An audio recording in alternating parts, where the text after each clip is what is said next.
आज का वीडियो सिर्फ एक इन्फॉर्मेशन नहीं बल्कि एक गेम चेंजर होने वाला है उन लोगों के लिए जिनका प्राइमरी गोल है फैट लॉस, और उन लोगों के लिए भी जो जल्दी से जल्दी हेल्दी तरीके से फैट लॉस करना चाहते हैं। क्योंकि अगर आपका मेन गोल फैट लॉस है तो ये सवाल तो आपके दिमाग में बहुत बार आता होगा कि कौन सी एक्सरसाइज और किस तरह की एक्सरसाइज बेस्ट है फॉर फैट लॉस, या फिर एक्सरसाइज फास्टिंग में करनी चाहिए यानी कि खाली पेट, या फिर खाने के बाद। और हो सकता है कि आप भी वही कॉमन मिस्टेक्स कर रहे हो जो हजारों लोग कर रहे हैं और वो फैट लॉस को स्लो कर देता है। हाल ही में मैं फैट लॉस पे रिसर्च कर रहा था और ये जानने की कोशिश कर रहा था थ्रू साइंस एंड रिसर्च कि हम ऐसा क्या करें कि हमारी बॉडी घंटों तक, इनफैक्ट कुछ केसेस में पूरे दिन तक फैट बर्न कर सके। तभी मुझे यतेंद्र सिंह का एक वीडियो क्लिप दिखाया जहां पे शुरू में वो बोलते हैं कि साइंस बेस होना जरूरी है। Body fat percentage drop down करने की बात होती है तो उसके लिए भी एक साइंटिफिक अप्रोच होनी चाहिए। और उसके बाद उन्होंने बताया कि अगर आपका गोल फैट लॉस करना है तो कार्डियो पहले कीजिए और रेजिस्टेंट ट्रेनिंग बाद में। मेरा पर्सनल सजेशन जो कि मेरे एक्सपीरियंस के आधार पे आया है कि जितने भी लोग बॉडी फैट परसेंटेज कम करना चाहते हैं उनको हमेशा कार्डियो को स्ट्रेंथ ट्रेनिंग से पहले करना चाहिए। सबसे पहले मैं एक बात क्लियर कर दूं कि यह वीडियो किसी कंट्रोवर्सी के लिए नहीं है। यतेंद्र सिंह एक लेजेंडरी बॉडी बिल्डर हैं और इस क्षेत्र में उनकी बहुत सारी उपलब्धियां हैं। Best part, whatever the information he has gained throughout his career, he is giving it back to the society. वो सारा का सारा ज्ञान सोसाइटी को वापस दे रहे हैं। So huge respect for him.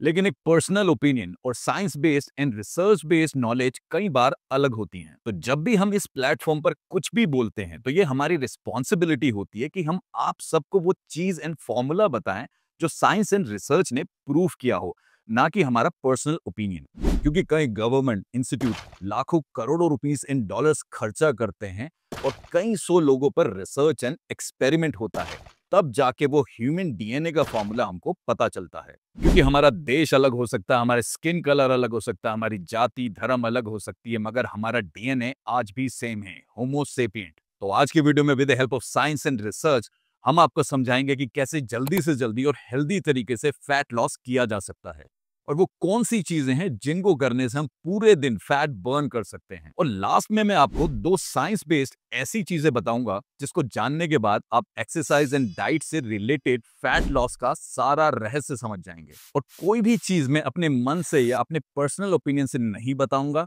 In fact हर एक साइंस प्रूवन चीज एंड रिसर्च का लिंक मैंने डिस्क्रिप्शन में मेंशन किया है। Just in case after this video अगर आप उसको डिटेल में पढ़ना चाहते हैं तो लिंक देख सकते हैं। तो चलिए वीडियो को शुरू करते हैं।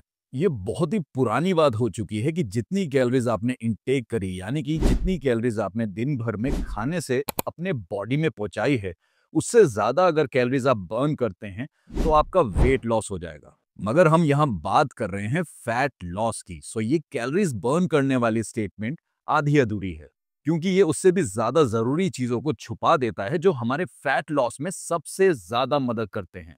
जैसे कि हमारे बेसल मेटाबॉलिक रेट को इंप्रूव करना, ताकि हम पूरे दिन फैट लॉस कर पाएं।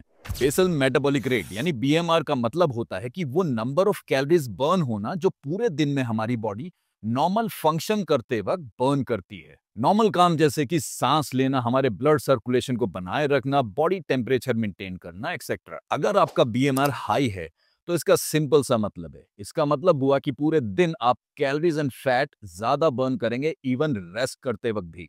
और अगर बीएमआर लो है तो आप जिम में पसीना बहाकर भी स्ट्रगल करेंगे फैट लॉस के लिए। आपको ये जान के बहुत ही हैरानी होगी कि 1 किलो मसल रेस्ट करते हुए भी पूरे दिन में 13 से 15 कैलोरीज बर्न करती है, और वहीं 1 किलो फैट सिर्फ 5 कैलोरी ही बर्न करता है पूरे दिन। इसका मतलब 3 गुना ज्यादा कैलोरीज बर्न करती हैं हमारी मसल्स।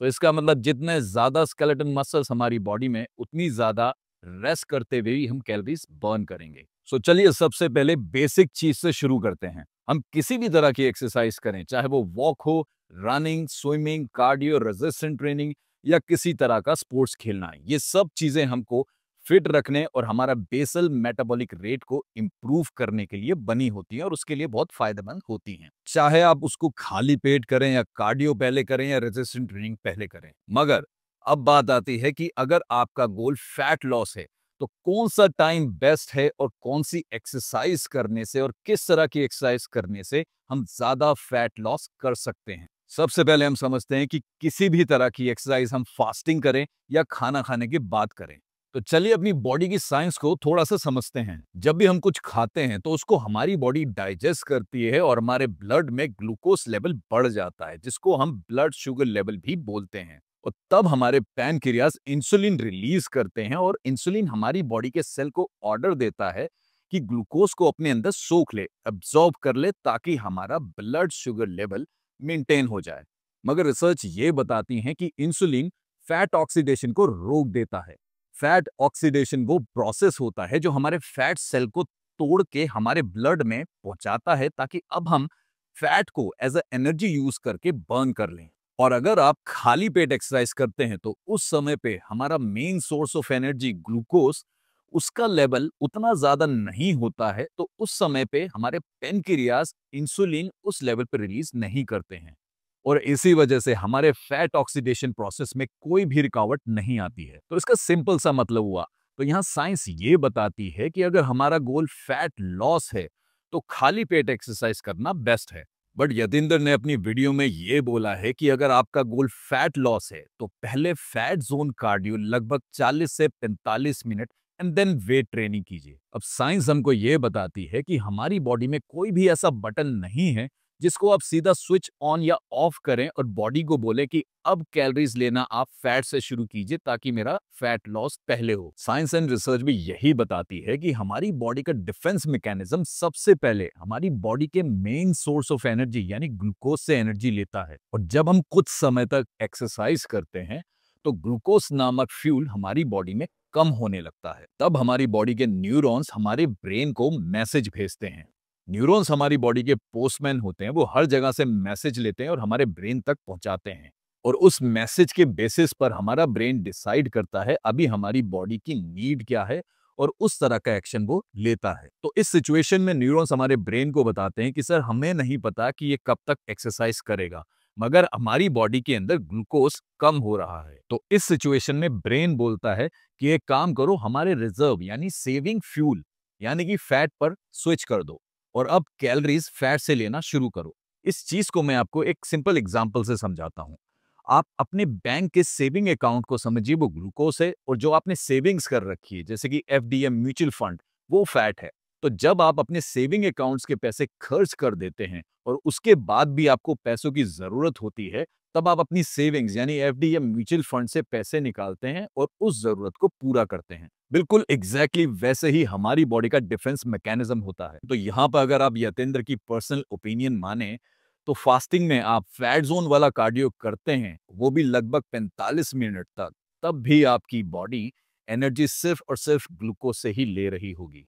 और इनफैक्ट जब आपकी वेट ट्रेनिंग की बारी आएगी तब आपकी बॉडी के अंदर ग्लूकोज लेवल कम हो चुका होगा और आप वेट ट्रेनिंग इफेक्टिवली नहीं कर पाएंगे। इनफैक्ट साइंस एंड रिसर्च भी यही बताती है कि अगर हम शुरू में लो इंटेंसिटी यानी कि फैट जोन वाला कार्डियो करते हैं, so on an average almost 90 minutes बाद वो टाइम आता है जब आपकी बॉडी ग्लूकोज से फैट बर्न में स्विच करती है। So just imagine guys, 90 minute उस लेवल का कार्डियो का मतलब हुआ 15 से 16 किलोमीटर की वॉक, या फिर बहुत ज्यादा स्विमिंग, या बहुत ज्यादा हाइकिंग, या इंक्लाइन ट्रेडमिल पे चलना, और ये बहुत ज्यादा होता है। इनफैक्ट इसके बाद ह्यूमन बॉडी के कैटाबॉलिक स्टेज में जाने के चांसेस काफी हाई होते हैं। सो रिसर्च ये बताती है कि अगर आप खाली पेट हाई इंटेंसिटी इंटरवल ट्रेनिंग यानी HIIT या फिर रेजिस्टेंट ट्रेनिंग करते हैं, so any time between 20 minute से 60 मिनट्स के बीच वो समय आता है जब हमारी बॉडी स्विच करती है ग्लूकोज से फैट में एज अ फ्यूल।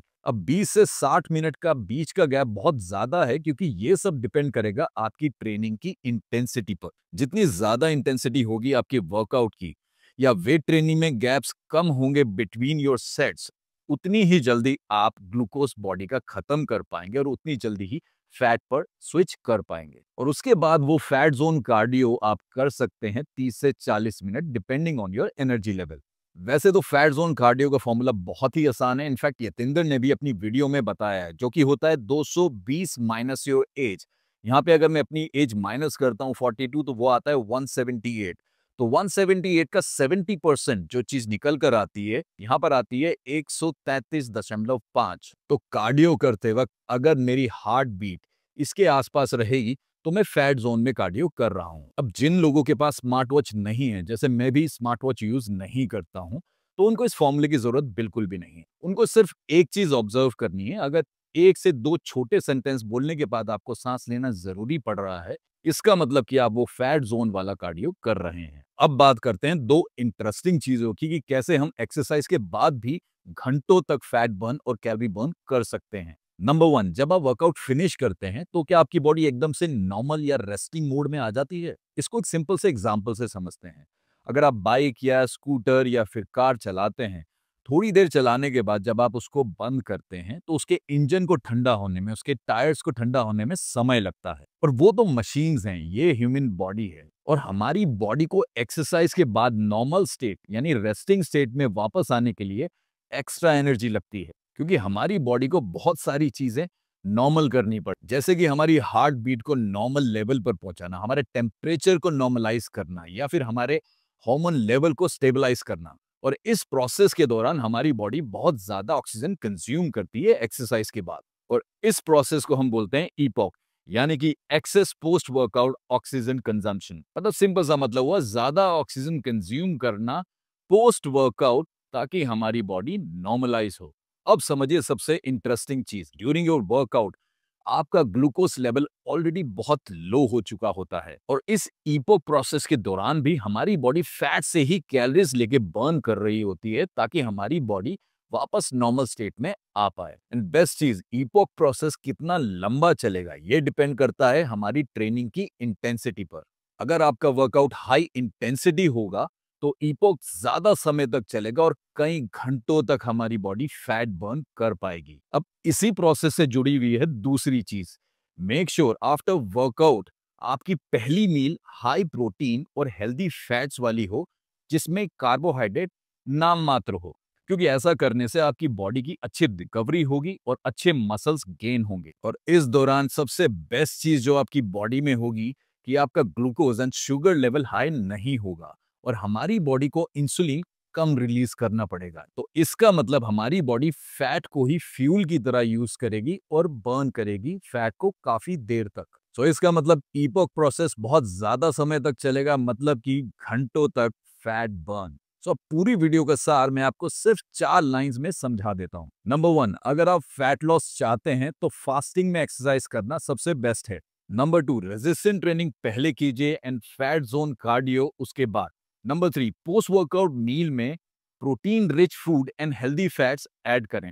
और नंबर 4, फैट लॉस को बढ़ाने के लिए इंसुलिन स्पाइक को अवॉइड करें। और जैसा मैं हमेशा बोलता हूं गाइस, इस बॉडी में आपने हमेशा रहना है। So take care of your body and good luck.